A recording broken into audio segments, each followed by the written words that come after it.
അന്വേഷണത്തിൻ്റെ അൽഗോരിതത്തിൻ്റെ ഈ ലക്കം ആരംഭിക്കുമ്പോൾ പതിവ് പോലെ നമ്മുടെ പ്രതീക്ഷകൾക്ക് മാരകമായ പരിക്കേൽപ്പിച്ചുകൊണ്ട് പുതിയൊരു സാർവദേശീയ പശ്ചാത്തലം നമ്മുടെ മുമ്പിൽ വളരെയേറെ അസ്വസ്ഥതകൾ വർദ്ധിപ്പിച്ചുകൊണ്ട് രൂപപ്പെട്ടു വന്നിരിക്കുകയാണ്. ഒരു സാംസ്കാരിക പ്രവർത്തകൻ, സാംസ്കാരിക വിമർശകൻ എന്ന നിലയിൽ ഈ ഒരു പശ്ചാത്തലത്തിൽ ഒരു കുറിപ്പിന്, ഒരു പ്രബന്ധത്തിന്, ഒരു പ്രഭാഷണത്തിന് ഒരു തലക്കെട്ട് കൊടുക്കേണ്ടി വന്നാൽ ആ തലക്കെട്ട് എന്തു കൊടുക്കാനാണ് താങ്കൾ ഉദ്ദേശിക്കുന്നത് എന്നെന്നോട് ആരെങ്കിലും ചോദിച്ചാൽ നിസ്സംശയം ഒരു തരത്തിലുള്ള ചാഞ്ചാട്ടവുമില്ലാതെ ഒരു സാംസ്കാരിക പ്രവർത്തകൻ എന്ന നിലയിൽ എനിക്ക് പറയാൻ കഴിയും, നമുക്കെല്ലാവർക്കും പറയാൻ കഴിയും, സമാധാനം, സമാധാനം, സമാധാനം. സത്യത്തിൽ ഇതൊരു ആവർത്തനമാണ്. പക്ഷേ ഈ ആവർത്തനമാണ് നമ്മുടെ കാലത്ത് മാനവികതയെ വീര്യമുള്ളതാക്കി തീർക്കുന്നത്. എല്ലാവർക്കും അറിയാവുന്നതുപോലെ യുദ്ധം ഒരു വിദൂര കാഴ്ചയാകുമ്പോൾ അതൊരു പക്ഷേ തങ്ങളുടെ ചെറിയ ജീവിതത്തിൽ ചുരുണ്ട് കിടക്കുന്നവരെ വല്ലാതെ അസ്വസ്ഥപ്പെടുത്തുന്നുണ്ടാവില്ല. അതേസമയം നമുക്കറിയാം, നാം ജീവിക്കുന്ന ഒരു ചെറിയ പ്രദേശത്ത് പരിമിതപ്പെട്ടവരല്ല. ഇന്നത്തെ സാമൂഹ്യ സാംസ്കാരിക രാഷ്ട്രീയ പശ്ചാത്തലത്തിൽ നമ്മുടെ ജീവിതം പടർന്ന് പന്തലിച്ച് നിൽക്കുന്ന വലിയൊരു വൃക്ഷമാണ് യുദ്ധം. അതെവിടെ നടന്നാലും എപ്പം നടന്നാലും ആ വൃക്ഷത്തിൻ്റെ, ജീവിത വൃക്ഷത്തിൻ്റെ മുരട്ടിലാണ് മഴുവച്ചാഞ്ഞ് വെട്ടുന്നത് എന്ന് നാം മനസ്സിലാക്കണം. എന്നാൽ ഇപ്പോഴത്തെ ഈ യുദ്ധത്തിന് നിരവധി പ്രത്യേകതകളുണ്ട്. ഞാൻ സൂചിപ്പിക്കാൻ ശ്രമിക്കുന്നത്, യുദ്ധമെന്ന വാക്ക് തന്നെ സത്യത്തിൽ റദ്ദ് ചെയ്യപ്പെടേണ്ട ഒരു കാലത്താണ്.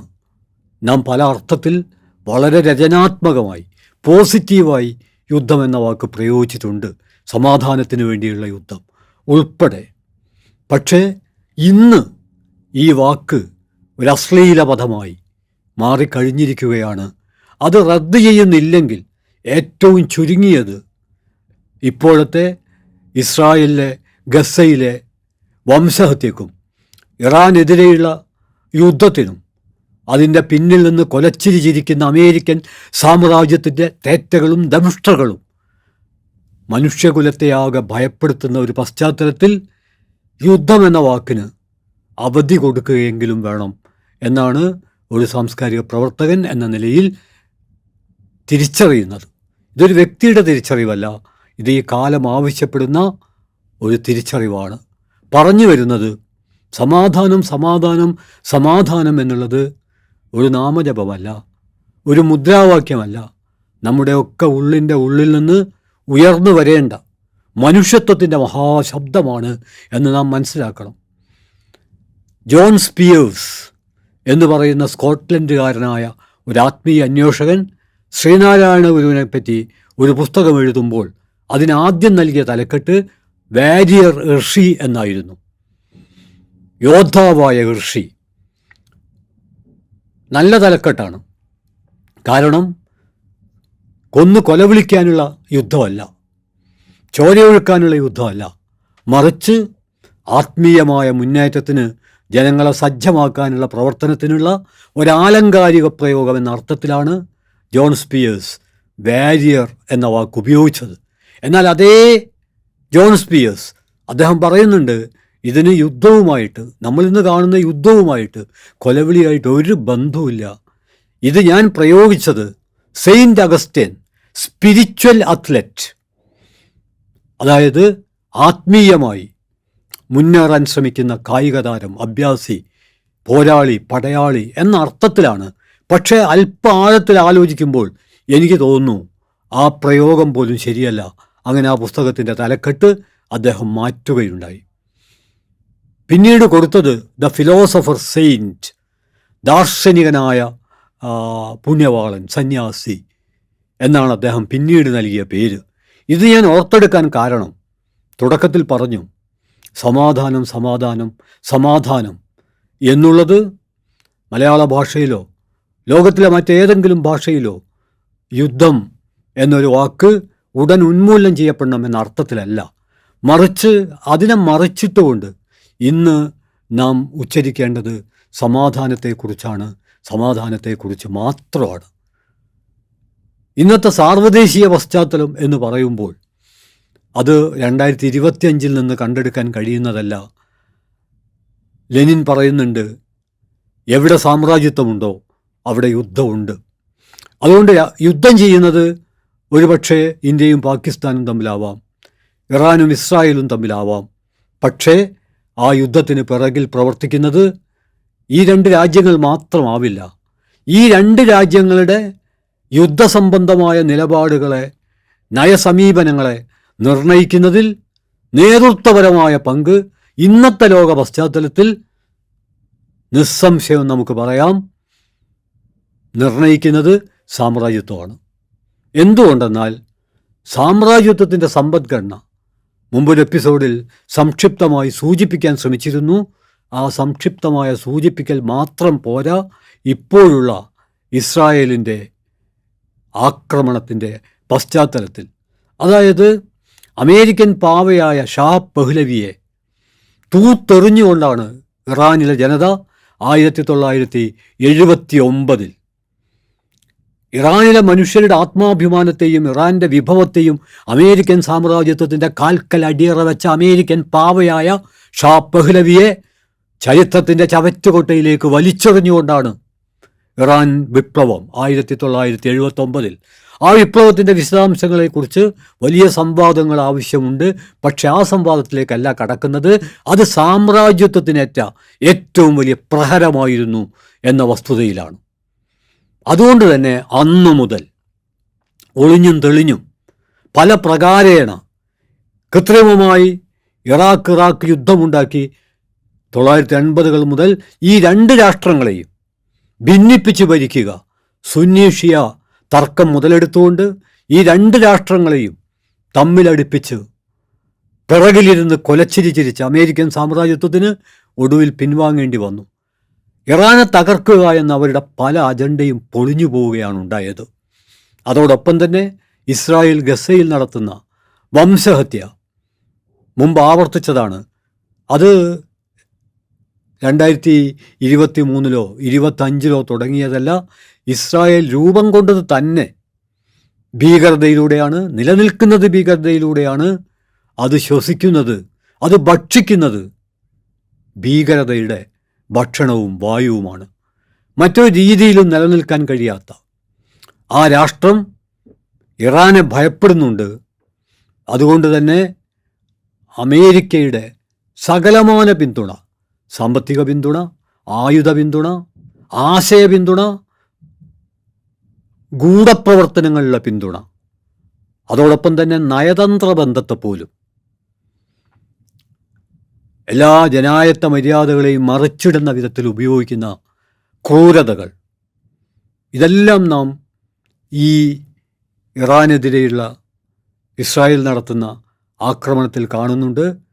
ഇറാൻ്റെ ആണവ കേന്ദ്രങ്ങൾക്കും സൈനിക കേന്ദ്രങ്ങൾക്കും ഇറാനിലെ ജനങ്ങൾ തിങ്ങിപ്പാർക്കുന്ന പട്ടണങ്ങൾക്ക് നേരെയും നടത്തുന്ന ആക്രമണം, അമേരിക്കൻ പിന്തുണയുണ്ടെങ്കിൽ ലോകത്തെന്തും നടത്താൻ തങ്ങൾക്ക് കഴിയുമെന്ന സയനിസത്തിൻ്റെ ഹുങ്ക്.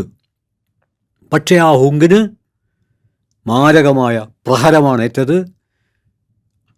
ഇസ്രായേൽ ഭരണാധികാരി ബെഞ്ചമിൻ നെതന്യാഹുവിനെ സംബന്ധിച്ചിടത്തോളം ഇസ്രായേലിൽ അദ്ദേഹം ഒരു ആധിപത്യ പ്രതിസന്ധി നേരിടുന്ന സമയമാണ്. കാരണം ഒരൊറ്റ ദിവസം കൊണ്ട് ഹമാസിനെ ഓടിച്ചു മടക്കി അതിൻ്റെ കഥ കഴിക്കും എന്ന് പ്രഖ്യാപിച്ചുകൊണ്ടാണ് ഹമാസിനെ ഇല്ലാതാക്കുക എന്ന വ്യാജേന പാലസ്തീനിലെ ഗസയിലെ മുഴുവൻ ജനങ്ങളെയും, പിഞ്ചു കുട്ടികളെ അടക്കം ഇല്ലാതാക്കാനുള്ള ഏറ്റവും ക്രൂരമായ ശ്രമം ആരംഭിച്ചത്.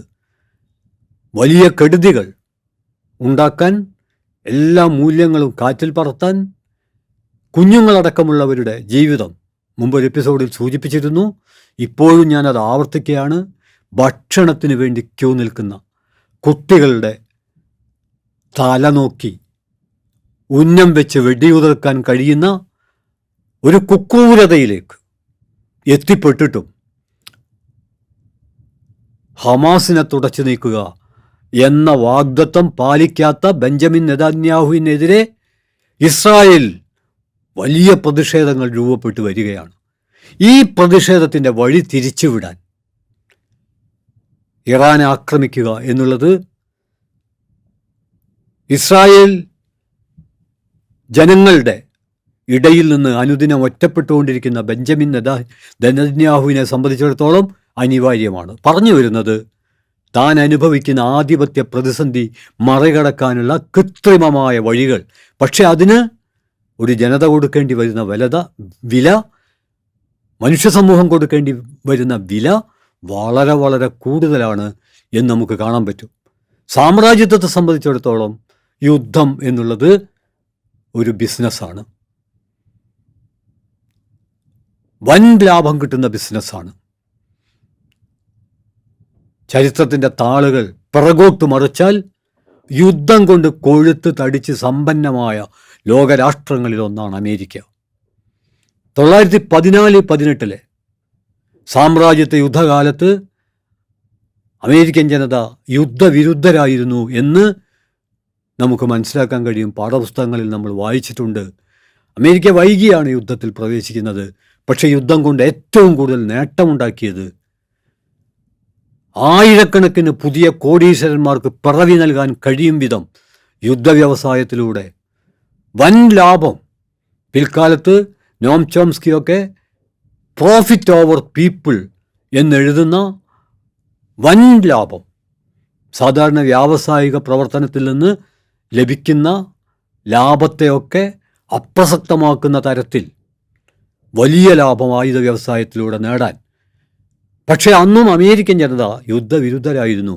ആ അമേരിക്കൻ ജനതയെ യുദ്ധോത്സുകമാക്കാൻ അതീ സന്ദർഭത്തിൽ പ്രത്യേകം എടുത്തു പറയേണ്ടതുണ്ടെന്ന് ഞാൻ വിചാരിക്കുന്നു.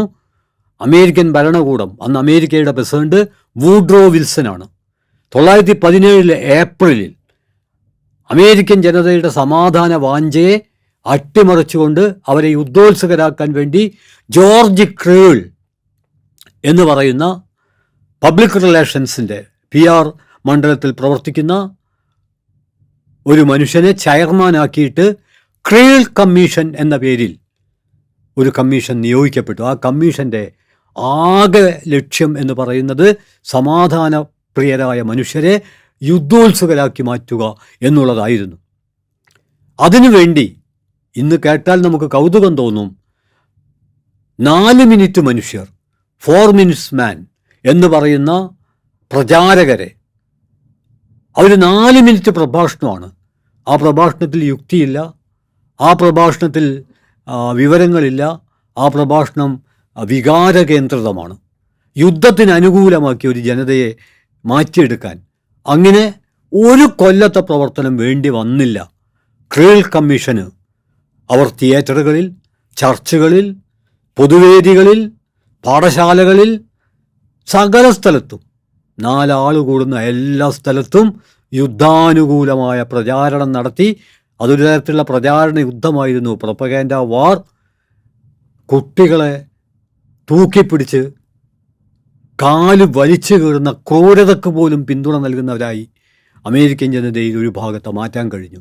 ഞാൻ പറയുന്നത് 1917 ഇത്തരം ഒരു കമ്മീഷൻ വേണ്ടി വന്നു എങ്കിൽ ഇന്ന് പ്രത്യേകിച്ച് കമ്മീഷനുകളെയൊന്നും നിയമിക്കാതെ തന്നെ ജനങ്ങളെ യുദ്ധോത്സുകരാക്കാൻ കഴിയുന്ന പലതരത്തിലുള്ള ആശയപ്രചാരണ സംവിധാനങ്ങൾ നിലവിൽ വന്നു. അതിലേറ്റവും മുന്നിൽ നിൽക്കുന്നത് അമേരിക്കയുടെ സർവ്വ പിന്തുണയോടെ സയണിസമാണ്. യുദ്ധമില്ലെങ്കിൽ ജീവിക്കാൻ കഴിയാത്ത അവസ്ഥ ഇസ്രായേലിലെ ഭരണാധികാരികൾക്ക്, അവിടുത്തെ വലതുപക്ഷ രാഷ്ട്രീയത്തിന് വന്നു പെട്ടിട്ടുള്ള ഒരു പശ്ചാത്തലത്തിലാണ് ഇറാന് നേരെയുള്ള ആക്രമണം. ഇത് 2 രാജ്യങ്ങൾ തമ്മിലുള്ള യുദ്ധം എന്ന് ചുരുക്കാനാവില്ല. ഇത് അമേരിക്കൻ സാമ്രാജ്യത്വം ലോകത്തിലെങ്ങുമുള്ള ജനങ്ങൾക്ക് നേരെ, അവർ മുമ്പും നിരവധി യുദ്ധങ്ങൾ നടത്തിയിട്ടുണ്ട്, അതൊക്കെ തന്നെ ലോകത്തിലെങ്ങുമുള്ള ജനങ്ങൾക്കെതിരെ നടത്തിയ യുദ്ധമാണ്. ഞാൻ നേരത്തെ ചൂണ്ടിക്കാണിച്ചു, അമേരിക്കൻ സമ്പദ്ഘടന യുദ്ധവ്യവസായത്തിലേക്ക്, ആയുധ വ്യവസായത്തിലേക്ക് ഉത്ഗ്രഥിക്കപ്പെട്ട ഒന്നാണ്. അവിടെയുള്ള എല്ലാം ആയുധ വ്യവസായത്തിലേക്ക് ഉത്ഗ്രഥിക്കപ്പെട്ടിരിക്കുന്നു. 60കളിൽ തന്നെ കുപ്രസിദ്ധമായ മിലിറ്ററി ഇൻഡസ്ട്രിയൽ കോംപ്ലക്സ് അതിൻ്റെ നേതൃത്വത്തിൽ വന്ന, അമേരിക്കയിൽ റിപ്പബ്ലിക്കൻ പാർട്ടി ആയാലും ഡെമോക്രാറ്റിക് പാർട്ടി ആയാലും അമേരിക്കയിലെ ആയുധ വ്യവസായത്തെ അനുനയിപ്പിച്ചുകൊണ്ടല്ലാതെ, പ്രീണിപ്പിച്ചുകൊണ്ടല്ലാതെ അവർക്ക് നിലനിൽപ്പില്ല. ബോയിങ്ങും ലോക്ക്ഹീഡും ജനറൽ ഇലക്ട്രോണിക്സും ജനറൽ മോട്ടോഴ്സും, ഒരുപക്ഷേ 1865 അബ്രഹാം ലിങ്കൻ്റെ ചരിത്രപ്രസിദ്ധമായ ഗെറ്റിസ്ബർഗ് പ്രസംഗത്തിൽ അദ്ദേഹം ജനായത്തത്തെ നിർവചിച്ചത്. ആ നിർവചനം ഒരു പാഠപുസ്തക കാഴ്ചപ്പാടിൽ നമുക്ക് പരിചിതമാണ്. ജനായത്തം എന്ന് പറയുന്നത് ജനങ്ങൾക്ക് വേണ്ടി, ജനങ്ങളാലുള്ള, ജനങ്ങളുടെ ഭരണ സംവിധാനമാണ് എന്നാണ് അദ്ദേഹം പറഞ്ഞത്. എന്നാൽ ഇന്ന് അമേരിക്കയെ സംബന്ധിച്ചിടത്തോളം ഡ്യൂപോണ്ടിന് വേണ്ടിയുള്ള, ജനറൽ ഇലക്ട്രിക്കിനാലുള്ള ജനറൽ മോട്ടോഴ്സിൻ്റെ ഭരണം എന്നത് തിരുത്തി പറയുന്ന അവസ്ഥയിലേക്ക് കാര്യങ്ങൾ മാറിയിട്ടുണ്ട്. ഞാൻ ഈ പറഞ്ഞ മൂന്നും, ഡ്യൂപോണ്ടും ജനറൽ ഇലക്ട്രിക്സും ജനറൽ മോട്ടോഴ്സും, അമേരിക്കയിലെ കോഗ്ലോമറൈസ് ആയുധ വ്യവസായത്തിൻ്റെ നേതൃത്വം, അമേരിക്കൻ നയത്തിൽ നേരിട്ടിടപെടുന്നവർ. അതിൽ തന്നെ ജനറൽ മോട്ടോഴ്സിനെ കുറിച്ച് പരിചിതമായൊരു ചൊല്ലുണ്ട്. ജനറൽ മോട്ടോഴ്സിന് ലാഭകരമായതെന്തും അമേരിക്കയ്ക്ക് ലാഭകരമായിരിക്കും, അമേരിക്കയ്ക്ക് ലാഭകരമായതെന്തും ജനറൽ മോട്ടോഴ്സിനും ലാഭകരമായിരിക്കും. ഇത്രയും സൂചിപ്പിക്കുന്നത്, പലരും കരുതുന്നത് ഒരു ഇസ്രായേൽ ഇറാനെ ആക്രമിച്ചു, അതല്ലെങ്കിൽ ഇറാനും ഇസ്രായേലും തമ്മിലുള്ള ഏറ്റുമുട്ടൽ. എന്നിട്ട് നമ്മുടെ നാട്ടിലെ മാധ്യമങ്ങളും അതുപോലെ നിഷ്കളങ്കരായ മനുഷ്യരും അയച്ച മിസൈലുകൾ, തകർന്ന കെട്ടിടങ്ങൾ, മരിച്ച പട്ടാളക്കാർ ഉൾപ്പെടെ യുദ്ധത്തിൽ ആര് ജയിക്കും, യുദ്ധത്തിൽ ആര് തോൽക്കും എന്നിപ്രകാരമുള്ള ഉത്കണ്ഠകളിൽ, ആ ഉത്കണ്ഠകൾ ഉയർന്നു വരും എന്നുള്ളത് ശരിയാണ്. പക്ഷേ ആ ഉത്കണ്ഠകൾ സങ്കീർണമായ സംഭവ പരമ്പരകളുടെ ഒരു മേൽപ്പാളി മാത്രമാണ് എന്നും അതിനടിയിൽ അതിശക്തമായ ഒഴുക്കുകളുണ്ട് എന്നും ആ ഒഴുക്കിൻ്റെ നിയന്ത്രണം നിർവഹിച്ചുകൊണ്ടിരിക്കുന്നത് സാമ്രാജ്യത്വമാണ് എന്നും സാമ്രാജ്യത്വത്തിൻ്റെ കൂലിത്തല്ലുകാർ എന്ന അർത്ഥത്തിൽ മാത്രമാണ് സയനിസ്റ്റുകൾ മുമ്പും ഇന്നും പ്രവർത്തിച്ചുകൊണ്ടിരിക്കുന്നത് എന്നും ഇത് ഇവിടെ നിൽക്കുകയില്ല എന്നും ഇത് ലോക ജീവിതത്തെ ആകെ സാമ്പത്തികമായും സാംസ്കാരികമായും ബാധിക്കുമെന്നും സാമ്പത്തികമായി അത് ബാധിക്കുന്നത് വിലക്കയറ്റത്തിൻ്റെയും തൊഴിലില്ലായ്മയുടെയും വിഭവ പ്രതിസന്ധിയുടെയും രൂപത്തിലാണെങ്കിൽ സാംസ്കാരികമായി അത് നമ്മെ ബാധിക്കാൻ പോകുന്നത് സങ്കുചിതത്വത്തിൻ്റെയും അല്പത്വത്തിൻ്റെയും മനുഷ്യത്വരാഹിത്യത്തിൻ്റെയും ഭാഗം എന്ന അർത്ഥത്തിലായിരിക്കും. ഇത് സംഭവിക്കാതിരിക്കാനുള്ള നിതാന്ത ജാഗ്രതയാണ്. ആ ജാഗ്രതയുടെ തലക്കുറിയാവാൻ എന്തുകൊണ്ടും അർഹതപ്പെട്ട ഇന്ന് ലോകം മുന്നോട്ട് വെക്കേണ്ട ഈ മുദ്രാവാക്യം ലോകം മുമ്പൊക്കെ മുന്നോട്ട് വെച്ചിട്ടുണ്ട്.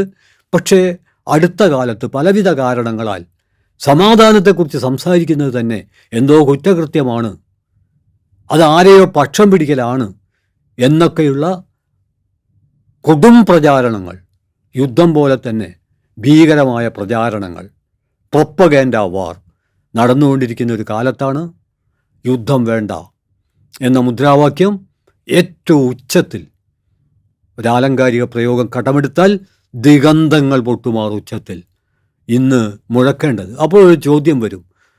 ആ ചോദ്യം പലരും ഇപ്പോൾ ചോദിച്ചുകൊണ്ടിരിക്കുന്നുണ്ട്, പരിഹാസമായിട്ട്, പുച്ഛമായിട്ട്. ഇറാനിലും ഇസ്രായേലിലും നടക്കുന്ന, അല്ലെങ്കിൽ ഇസ്രായേൽ ഇറാന് നേരെ നടത്തുന്ന ഈ യുദ്ധത്തിനെതിരെ ഈ കേരളത്തിൽ നിന്ന് ചിലരൊക്കെ ഇങ്ങനെ ഉറച്ചു നടക്കുന്നുണ്ട്, കോമരം തുള്ളുന്നുണ്ട്, പ്രബന്ധം എഴുതുന്നുണ്ട്, പ്രകടനം നടത്തുന്നുണ്ട്. അതുകൊണ്ടൊക്കെ എന്ത് പ്രയോജനമുണ്ട്? അവിടെയാണ് ഏറ്റവും പ്രസക്തമായ കാര്യം. അവിടെയാണ് ഞാൻ ഈ ഒരു അന്വേഷണത്തിൻ്റെ അൽഗോരിതത്തിലെ യുദ്ധത്തെക്കുറിച്ചുള്ള, പ്രത്യേകിച്ചും ഇറാൻ ഇസ്രായേൽ യുദ്ധത്തിൻ്റെ വളരെ വിസ്തരിച്ചുള്ള കാര്യങ്ങളെക്കുറിച്ച് ഈ ഒരു എപ്പിസോഡിൽ ചുരുക്കി പറയുക പ്രയാസമായതുകൊണ്ട് ഇത് അവസാനിപ്പിക്കുമ്പോൾ ഏറ്റവും പ്രധാനമായിട്ട് ഇത്തരം ഇടപെടൽ, അതായത് റിസാല ഇൻസൈറ്റിലെ അന്വേഷണത്തിലെ അൽഗോരിതത്തിലെ യുദ്ധവിരുദ്ധമായ ഈ ഇടപെടലടക്കം ഇന്ന് കേരളത്തിലും ഇന്ത്യയിലും ലോകത്തിൻ്റെ പല ഭാഗത്തും ഐക്യരാഷ്ട്രസഭയും മനുഷ്യാവകാശ സംഘടനകളും ആംനസ്റ്റി ഇൻ്റർനാഷണലും നിരവധി സാംസ്കാരിക പ്രതിഭകളും ഒക്കെ നടത്തുന്നത് വെറും പാഴ്വാക്കുകളായി പരിണമിച്ചു പോകുമോ എന്ന ഉത്കണ്ഠ അനിവാര്യമായും ഉയർന്നു വരേണ്ടതുണ്ട്. ആ ഉത്കണ്ഠയിൽ ഇത് അങ്ങനെ പാഴ്വാക്കായി പരിണമിച്ചു പോവരുതേ എന്നൊരു കരുതലുണ്ട്.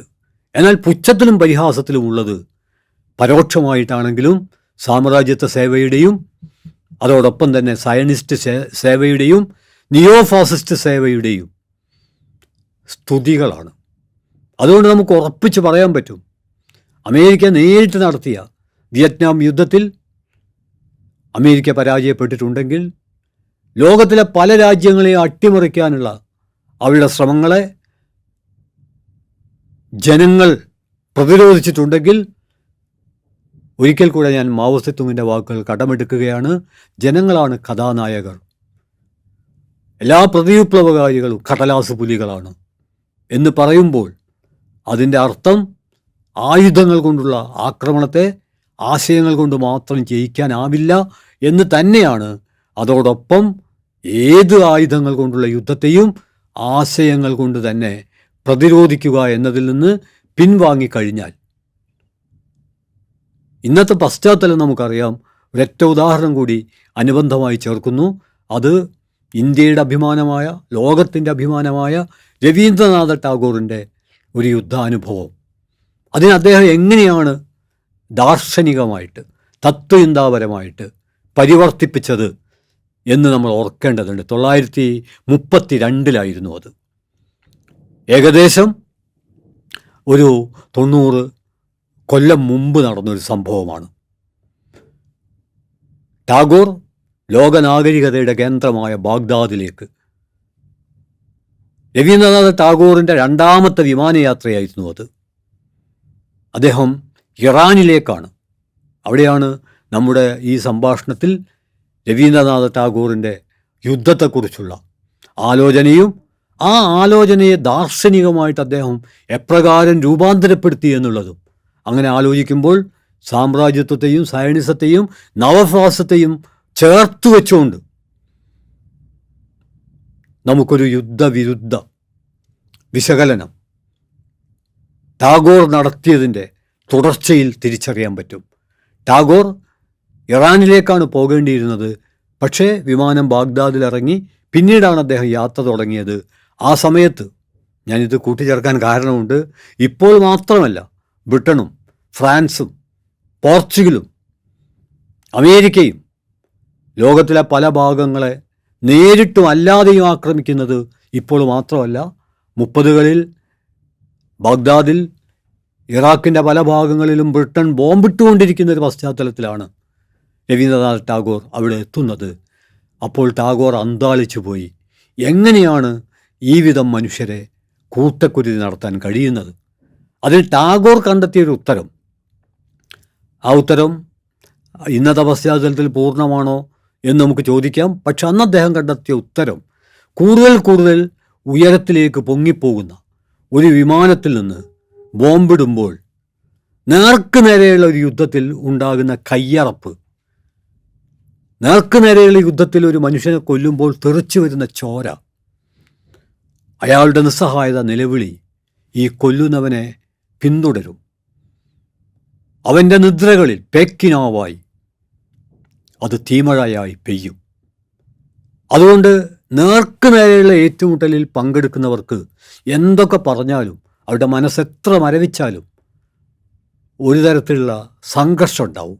എന്നാൽ ഏറ്റവും ഉയരത്തിലേക്ക് പോകുമ്പോൾ ഭൂമിയുമായുള്ള സമസ്ത ബന്ധങ്ങളും അറ്റുപോകും. പിന്നെ ഒന്നുമില്ല. ഒരു കയ്യറപ്പും കൂടാതെ എന്ത് ക്രൂരതയും അവിടെ നിന്ന് ചെയ്യാൻ കഴിയും. ടാഗോർ ഇവിടെ നിർത്തിയില്ല. ടാഗോർ ഇത് കുരുക്ഷേത്ര യുദ്ധത്തിൻ്റെ പശ്ചാത്തലത്തിലേക്ക് നമ്മുടെ വേദാന്തത്തിൻ്റെ വിമർശനത്തിലേക്ക് അദ്ദേഹം ഇതിനെ വിപുലീകരിച്ചു.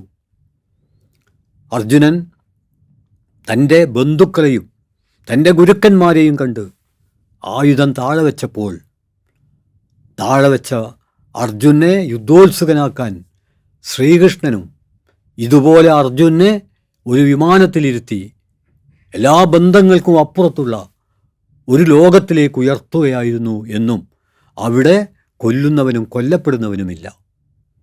അത്തരമൊരവസ്ഥയിലേക്ക് 1932 ബ്രിട്ടൻ്റെ ബോംബാക്രമണത്തെ വേദാന്ത വിമർശനമാക്കി വികസിപ്പിച്ച രവീന്ദ്രനാഥ് ടാഗോർ. നമുക്കതേക്കുറിച്ചൊക്കെ സംവാദത്തിലേർപ്പെടാം. പക്ഷേ ഞാൻ പറയുന്നത്, ഇന്ന് നടന്നുകൊണ്ടിരിക്കുന്ന യുദ്ധം പരിശോധിച്ചാൽ ഷാഹിനെയും യുദ്ധമുഖത്ത് നിരന്തരം ജനോപകാര പ്രവർത്തനത്തിൽ ഏർപ്പെട്ടുകൊണ്ടിരിക്കുന്ന ഡോക്ടർ സന്തോഷ് കുമാറും നടത്തിയൊരു സംഭാഷണത്തിൽ പറയുന്നത് പോലെ ഇപ്പം അതിർത്തിയില്ല. അതിർത്തി മിക്കവാറും ജനവാസരഹിതമായിരിക്കും. പക്ഷേ ഗസയിൽ ഉൾപ്പെടെ അതിർത്തി എന്ന് പറയുന്നത് ജനനിബിഡമാണ്. യുദ്ധമെന്ന് പറയുന്നത് തകർന്നു വീഴുന്ന കെട്ടിടങ്ങളും കൊല്ലപ്പെടുന്ന മനുഷ്യരും ഭരണാധികാരികൾ നടത്തുന്ന ഗോഗോവിളികളുമല്ല. അതിനപ്പുറത്ത് സാധാരണ നിസ്സഹായരായ മനുഷ്യരുടെ അതിൻ്റെ നിസ്സഹായത വെളിപ്പെടുത്താൻ ഡോക്ടർ സന്തോഷ് കുമാർ പറഞ്ഞ ഒരു ഉദാഹരണം, ഒരു ടോയ്ലറ്റിൻ്റെ മുമ്പിൽ പ്രഭാതകർമ്മങ്ങൾ നടത്താൻ, വിസർജിക്കാൻ ഒരൊറ്റ ടോയ്ലറ്റിൻ്റെ മുമ്പിൽ 250 മനുഷ്യർ ക്യൂ നിൽക്കുന്നതിനെക്കുറിച്ച് നിങ്ങളൊന്ന് ആലോചിച്ച് നോക്കൂ. ഇങ്ങനെ നിരവധി ഉദാഹരണങ്ങൾ. യുദ്ധം ഒരു പുതിയ ഗന്ധത്തെ ഉണ്ടാക്കിയിരിക്കുന്നു. വൈലോപ്പിള്ളിയുടെ അതിപ്രസിദ്ധമായൊരു കവിതയുടെ പേര് ഗന്ധങ്ങൾ എന്നാണ്. ആ കവിത പറയുന്നത് ആദ്യത്തെ മഴ പെയ്യുമ്പോൾ മണ്ണിനുണ്ടാകുന്നൊരു ഗന്ധമുണ്ട്. ഒരു പുതിയ പുസ്തകം തുറക്കുമ്പോൾ ആ പുസ്തകത്തിനൊരു ഗന്ധമുണ്ട്. 2 മനുഷ്യർ അനുരാഗത്തിൽ ഏർപ്പെടുമ്പോൾ ആ അനുരാഗത്തിനൊരു ഗന്ധമുണ്ട്. എന്നാൽ യുദ്ധത്തിൻ്റെ ഗന്ധം എന്ന് പറയുന്നത് അനുരാഗത്തിൻ്റെ അല്ല, പുതുവർഷത്താൽ ഉജ്ജൽ പുളകം മണ്ണും എന്ന് പറയുന്ന മണ്ണിൻ്റെ മണമല്ല, അത് ചോരയുടെയും കണ്ണീരിൻ്റെയും മാത്രം മണമല്ല, അത് വിസർജ്യത്തിൻ്റെ, ചീഞ്ഞതിൻ്റെ, ജീർണമായതിൻ്റെ, അളിഞ്ഞ മൃതദേഹങ്ങളുടെ ഒക്കെ ഗന്ധമാണ്. അതുകൊണ്ട് ഈ ഒരു പശ്ചാത്തലത്തിൽ ഇതിനെതിരെയുള്ള പ്രതിരോധം, അതാണ് ഞാൻ പറഞ്ഞ് അവസാനിപ്പിക്കുന്നത്. നമ്മുടെയൊക്കെ ഇടപെടൽ, യുദ്ധം വേണ്ട എന്ന് കേരളത്തിലെ പൊഴിഞ്ഞ ചുമരിൽ പതിക്കുന്ന പോസ്റ്റർ മുതൽ യുദ്ധത്തിനെതിരെ കേരളത്തിൻ്റെയോ ഇന്ത്യയുടെയോ കുഗ്രാമങ്ങളിൽ ഉയരുന്ന ഒരു മുഷ്ടി വരെ പ്രധാനപ്പെട്ടതാണ്. ഞങ്ങൾ നിസ്സഹായരായി നോക്കി നിൽക്കില്ല. ഞങ്ങൾ എത്ര നിസ്സഹായരാണെങ്കിലും ഞങ്ങളുടെ നിസ്സഹായതയുടെ നടുവിൽ നിന്ന് ഞങ്ങളെ കൊണ്ടാവുന്ന വിധം ഞങ്ങൾ പ്രതിരോധിക്കും എന്ന പിന്മടക്കമില്ലാത്തൊരു പ്രതിജ്ഞയാണ് ഈ കാലഘട്ടത്തിൽ ഉയരേണ്ടത്. അവസാനമായി ജർമ്മൻ കവിയും നാടകൃത്തും കമ്മ്യൂണിസ്റ്റും യുദ്ധവിരുദ്ധ പ്രതിഭയും ലോകം മുഴുവൻ വിവർത്തനം ചെയ്യപ്പെട്ട മഹാപ്രതിഭയുമായ ബെർത്തോൾഡ് ബ്രെഖ്റ്റിൻ്റെ ഒരു കവിതയാണ്, ഒരു യുദ്ധവിരുദ്ധ കവിത. ആ കവിതയിലെ 2 വരികളാണ് ഞാൻ എൻ്റെ ഓർമ്മയിൽ നിന്നും പറയാൻ ശ്രമിക്കുന്നത്. ആ കവിതയുടെ പേര് from A German war primer. From A German war primer, ഒരു ജർമ്മൻ യുദ്ധ പാഠപുസ്തകത്തിൽ നിന്ന്. ആ യുദ്ധത്തിന് നേതൃത്വം വഹിക്കുന്ന ജനറലിനോട് പറയുകയാണ്, ജനറൽ, നിങ്ങളുടെ പട്ടാളക്കാർക്ക് പറക്കാനും ആളെ കൊല്ലാനും കഴിയും, പക്ഷേ അവർക്കൊരു കുറ്റമുണ്ട്, അവർക്കൊരു കുറവുണ്ട്, അവർക്ക് ചിന്തിക്കാനും കഴിയും. ആ ചിന്തയുടെ അണയാത്ത കനലുകളെ മുദ്രാവാക്യങ്ങൾ കൊണ്ടും പോസ്റ്ററുകൾ കൊണ്ടും കവിത കൊണ്ടും യുദ്ധവിരുദ്ധ പ്രതിഷേധം കൊണ്ടും ഊതി ഊതി പെരുപ്പിക്കുക എന്നുള്ളത് സാംസ്കാരിക പ്രവർത്തനത്തിൻ്റെ, പൊതുപ്രവർത്തനത്തിൻ്റെ അനിവാര്യമായ ഭാഗമാണ് എന്ന് പറഞ്ഞുകൊണ്ട് ആ പ്രവർത്തനത്തിൽ നിന്ന് പിന്മാറാൻ, യുദ്ധം നടക്കുന്നത് ഇറാനിലല്ലേ, ഇസ്രായേലിലല്ലേ എന്ന ചോദ്യത്തിന് ഒരു പ്രസക്തിയുമില്ല. സാമ്രാജ്യത്വത്തിൻ്റെയും സയനിസത്തിൻ്റെയും നവഫാസത്തിൻ്റെയും ആശയങ്ങൾക്കും നയങ്ങൾക്കും നിലപാടുകൾക്കുമെതിരെ ലോകത്തെങ്ങുമുള്ള ജനത ഉണർന്നെണീറ്റാൽ പിന്നെ അവർക്ക് പിടിച്ചു നിൽക്കാൻ പറ്റില്ല. വിയറ്റ്നാം എന്നൊരു കൊച്ചു രാജ്യത്തിൻ്റെ മുമ്പിൽ, ക്യൂബ എന്നൊരു കൊച്ചു രാജ്യത്തിൻ്റെ മുമ്പിൽ, ഇപ്പോഴും പൊരുതിക്കൊണ്ടിരിക്കുന്ന ഗസയിലെ പോരാളികൾക്ക് മുമ്പിൽ സാമ്രാജ്യത്വത്തിനും സയനിസത്തിനും പരാജയപ്പെടേണ്ടി വന്നിട്ടുണ്ടെങ്കിൽ, വിയർത്തുകൊണ്ടിരിക്കുന്നുണ്ടെങ്കിൽ, അത് നമ്മെ ബോധ്യപ്പെടുത്തുന്നത് സാമ്രാജ്യത്വത്തിൻ്റെ ലോകത്തെ ഒരു യുദ്ധമേഖലയാക്കാനുള്ള, അവരെ സംബന്ധിച്ചിടത്തോളം യുദ്ധം എന്നുള്ളത് ഒരു കളിയാണ്. വാർ ഈസ് ദെയർ ബിസിനസ്. അതവർക്ക് വ്യാപാരമാണ്. അതിനെതിരെയുള്ള പ്രതിഷേധത്തിന് ഊർജം പകരാൻ അന്വേഷണത്തിൻ്റെ അൽഗോരിതത്തിലെ ഈ സംഭാഷണവും ശക്തി പകരട്ടെ എന്ന പ്രതീക്ഷയോടെ അഭിവാദ്യങ്ങൾ അർപ്പിച്ചുകൊണ്ട് ഈ എപ്പിസോഡ് ഇവിടെ താൽക്കാലികമായി അവസാനിപ്പിക്കുന്നു. അഭിവാദ്യങ്ങൾ.